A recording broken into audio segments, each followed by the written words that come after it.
వీక్షకులందరికీ నమస్కారం. జనవరి నెల 15వ తారీఖు మకర సంక్రమణం. అది పుణ్యకాలం. సూర్యుడు తన యొక్క దక్షిణ దిక్కు సంచారాన్ని వదిలిపెట్టి మరలా ఉత్తరానికి సంచారం చేసేటువంటి పరమ పవిత్రమైనటువంటి కాలం. ఆ సూర్యుని యొక్క మార్పు ద్వారా ద్వాదశ రాశులపై ఆ రవి యొక్క మార్పు ప్రస్ఫుటమైనటువంటి ప్రభావాన్ని చూపెడుతూ ఉంటుంది. ప్రత్యేకించి ఆత్మశత్రోత్సాహ వన పర్వతాది పితృకారకో సూర్య అన్నారు. అంటే ఈ సూర్యుడే మన కాల గణనకి, పంచాంగములకి, దినములకి, నక్షత్రములకి, గ్రహాలకి కూడా వీటన్నిటికీ కూడా ఆయన అధిపతి. ఆయన ఆధీనంలోనే సృష్టి నడుస్తూ ఉన్నది. అందుకనే ఆయన్ని ప్రత్యక్ష నారాయణుడు అన్నారు. సూర్యుడు లేకపోతే ఏమీ లేదు. మరి అటువంటి సూర్యుని యొక్క మార్పు ద్వారా ద్వాదశ రాశులు ఏ విధంగా ప్రభావాన్ని చెందుతూ ఉన్నాయి, ఏ విధమైనటువంటి ఫలితాలు. ఎందుకంటే సూర్యుని యొక్క మార్పు మాసం మాసార్ధత కుజ బుధ శుక్ర రవిర్మాసం అన్నది శాస్త్రం. అంటే ఒక నెల రోజుల పాటు రవి యొక్క ప్రభావం ఉంటుంది.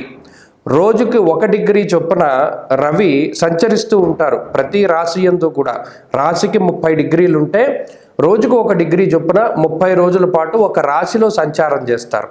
మరి ఇలా ఒక నెల రోజుల్లో సంచరించేటువంటి సూర్యుడు ఈ మకర సంక్రమణం చేసినప్పుడు జనవరి నెల 15వ తారీఖు నుండి ఫిబ్రవరి నెల 15వ తారీఖు వరకు కూడా ఆయన మకర రాశి యందే, అంటే ఉత్తరాషాఢ నక్షత్రం 2, 3, 4 పాదాల్లోనూ, శ్రవణం 4 పాదాల్లోనూ, ధనిష్ట మొదటి 2 పాదాల్లోనూ ఆయన సంచారం సాగినంత వరకు కూడా ద్వాదశ రాశుల్లో ఏ రాశి వారికి శుభ ఫలితం ఉంటుంది, ఏ రాశి వారికి మిశ్రమ ఫలితం ఉంటుంది, ఏ రాశి వారికి చెడు ఫలితాలు వస్తాయి అనేటువంటిది తెలుసుకోవాలి. ఎందుకంటే మనకున్న పండగల్లో అన్నీ కూడా పెద్ద పండగ ఇదే.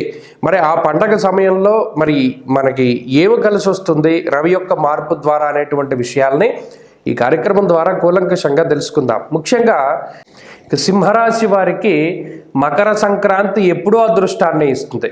మీరు గమనించండి, వారు ఏ ఫీల్డ్కి సంబంధించిన వారైనా అయి ఉండనివ్వచ్చు. వారు సినిమా రంగంలో ఉండొచ్చు, రాజకీయాల్లో ఉండొచ్చు, క్రీడా రంగంలో ఉండొచ్చు, సాఫ్ట్వేర్ రంగంలో ఉండొచ్చు, లేదా మరి ఏ ఇతర రంగాల్లో ఉండనివ్వండి. సంక్రాంతి అంటే అదృష్టం సింహరాశిదే. రాశ్యాధిపతి ఉపజయ స్థానమందు చాలా యోగించేటువంటి స్థాయిలో ఉండడం వల్ల షష్ఠే రవౌసు సౌఖ్యాదిన్యత్ర కార్య అర్ధసాధనం. వారు ఏదనుకుంటే అది అవుతుంది. ఏ పని ప్రారంభిస్తే అది పూర్తి అవుతుంది. రుణబాధలు, రోగబాధలు తగ్గుతాయి.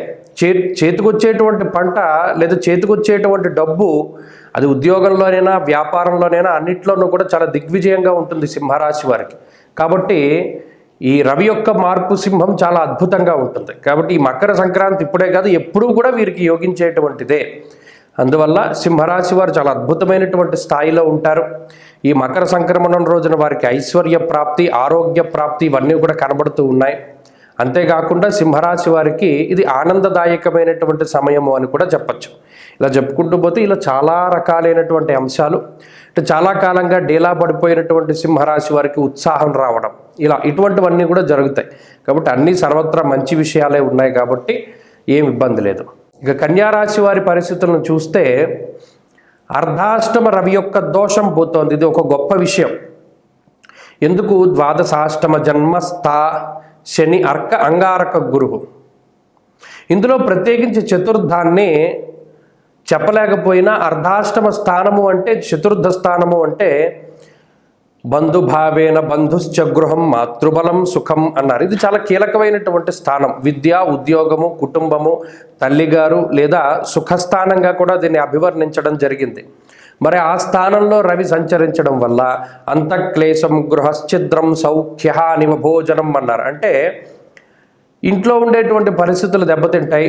గత నెల రోజులుగా చూసుకుంటే డిసెంబర్ 15 నుండి జనవరి 15 వరకు కుటుంబపరమైనటువంటి సమస్యలు, ఇంట్లో మానసిక ప్రశాంతత లేకపోవడము, ఉద్యోగ వ్యాపారాల్లో చికాకులు ఉండడము ఇత్యాది విషయాలు ఎక్కువగా ఈ రాశిపై ప్రభావాన్ని చూపెడుతూ ఉన్నాయి. మరి అటువంటి పరిస్థితుల్లో మార్పు అనేటువంటిది కూడా కొంత కనబడుతూ ఉంటుంది. అలాగే పంచమంలోకి రవి ప్రవేశించడం వల్ల శరీరం కొంత ఎక్కువగా జాడ్యంగా ఉంటుంది అన్నారు. అనగా ఏంటి? దేహ సుహృత్కేశం ధనక్షయం. శరీరంలో బద్ధకం అనేటువంటిది పెరిగిపోతుంది. అంటే ఏ పని చేయడానికి సుముఖత చూపించరు, ఎక్కువగా బద్ధకంగా ఉండడానికి ఎక్కువ అవకాశాన్ని ఇస్తాడు రవి. ఉత్సాహం ఉండదు. ఏదైనా ఆటలాడుకోమన్నా లేకపోతే ఏదైనా ప్రయాణం చేద్దామన్నా ఇప్పుడు వెనకడిగే వేస్తారు తప్పితే ఉత్సాహంగా ముందుకు వెళ్ళలేరు ఈ రాశివారు. అంతేకాకుండా సుహృత్కేశం ధనక్షయం, అంటే సొంత వాళ్ళే ఎక్కువ బాధ పెడుతూ ఉంటారు. సొంత వాళ్ళ గురించి బాధలు ఎక్కువ అవుతూ ఉంటాయి. వారి గురించి ఆలోచన చేయడం, కుటుంబ సభ్యులు, బంధువులు, మిత్రులు, స్వజనులు ఎవరో ఒకళ్ళ గురించి. ఇలా ఏంటి అంటే ఈ రవి యొక్క మార్పు ద్వారా మానసికమైనటువంటి సంఘర్షణ ఉంటుంది. అయితే ఇందాక చెప్పుకున్నట్టు అర్ధాష్టమ స్థానం నుండి కొంత బయటపడ్డారు కాబట్టి చాలా వరకు కుటుంబ సమస్యలు తగ్గుతాయి. కానీ పంచమం కూడా అంత మంచిది కాదు కాబట్టి అది పుత్రమిత్ర కళత్రాదులకి సంబంధించినటువంటి ఆలోచనలు ఎక్కువగా ఉంటాయని దృష్టిలో పెట్టుకోవాలి. కాబట్టి ఇది మిశ్రమమైనటువంటి స్థితి కన్యారాశి వారికి. ఇక మీనరాశి వారికి రవి యొక్క మార్పు చూస్తే మకర సంక్రమణం ఎప్పుడూ మీనానికి కలిసి వస్తుంది. ముఖ్యంగా లాభస్థాన స్థిత రవి లాభస్థానంలో ఉండడం చాలా గొప్ప విషయం. అది ముహూర్తాలకైనా లేకపోతేనేమో ఈ జాతకాదులకైనా గోచారానికైనా ఉపచయ స్థానమందు రవి యొక్క సంచారం, అందులో లాభమందు పూర్ణమైనటువంటి శుభ ఫలితాన్ని మనం ఆశించవచ్చును. ఈ లాభస్థానంలో రవి ఉండడం వల్ల అర్ధంచ స్వకులాచార గృహలాభ సుభోజనం అన్నది శాస్త్రం. అంటే బంధుమిత్రులతో కలుస్తూ ఉండడం, ఎప్పుడో ఒకసారి దేశానికి వచ్చినటువంటి వారు మరలా తిరిగి స్వదేశాలకు రావడం, లేదా విదేశాలకు పయనమవుతూ ఉండడం, చదువు పరంగా ఉద్యోగాల పరంగా వేరే దేశానికి వెళ్ళాలి అనుకునేటువంటి వారందరికీ కూడా రవి ఆనుకూల్యత దొరుకుతూ ఉంటుంది. అంతేకాకుండా ఇంట్లో ఏదైనా శుభ కార్యక్రమాలు జరగవలసి ఉన్నా, లేదా బంధుమిత్రులతోటి ఒక చోట కూడుకునే పంక్తి భోజనాలు చేయాలి అన్నా ఇటువంటి వాటన్నిటికీ కూడా రవి అనుకూలిస్తూ ఉంటారు.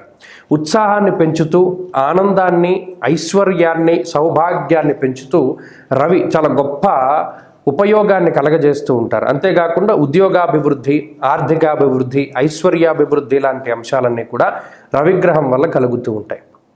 అన్ని విధాలుగా కూడా బాగుంటుంది. మీనానికి రవి యొక్క మార్పు, ఈ బలం చాలా ముఖ్యం. ఎందుకంటే మిగతా గ్రహాల యొక్క అనుకూలత చాలా తక్కువగా ఉన్నప్పుడు, ముఖ్యంగా శని రాహువుల యొక్క పీడ ఎక్కువగా ఉన్నప్పుడు రవి అనుకూలించడం అనేటువంటిది చాలా ముఖ్యం. తద్వారా మిగతా గ్రహాల తాలూకు ప్రతికూలతలను తగ్గించడానికి కూడా రవి చాలా గొప్పగా ఉపయోగపడతారు. కాబట్టి ఈ మకర సంక్రమణం మీనానికి చాలా అద్భుతంగా యోగిస్తుంది. మరింత శుభ ఫలితాల కోసమై సూర్యారాధన చేస్తూ ఉండడం కూడా చాలా మంచిది.